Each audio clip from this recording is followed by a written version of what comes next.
Hi guys, I'm Maria Brown. Welcome back. Well, today is all about Christmas. Come on, let's go get started.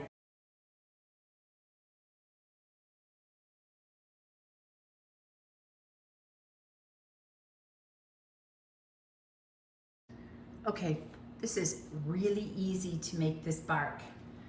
Here I have dried cranberries. And you know, if the brand that you're using really dry, just put them in some hot water for a few minutes and plump them back up. Now I put these in the oven at 300 degrees for about 5 minutes.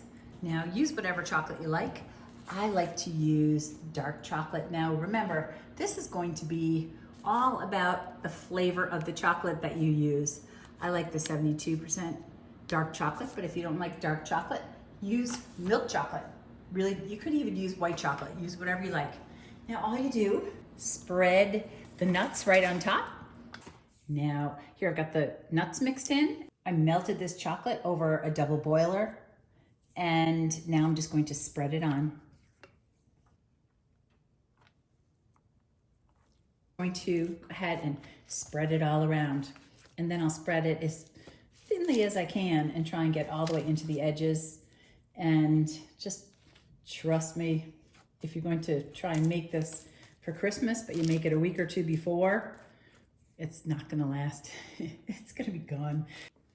If you're wondering, this is wax paper. You can also use parchment paper.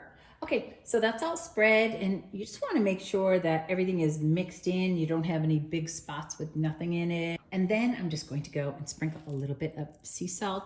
Put your hand way up high and sprinkle a little bit. Why way up high? Because it spreads easier. And now we're just going to go put this in the refrigerator for about 45 minutes until it solidifies. Then we're going to come back and crack it all up. Now it's nice and hard, and all you do is crack it up into little pieces, as big as you like. Look at that. Enjoy. Give me a thumbs up if you got anything out of that video. Leave your questions and comments below, and be sure to subscribe. Until next time, I'm Maria Brown. Thanks for watching.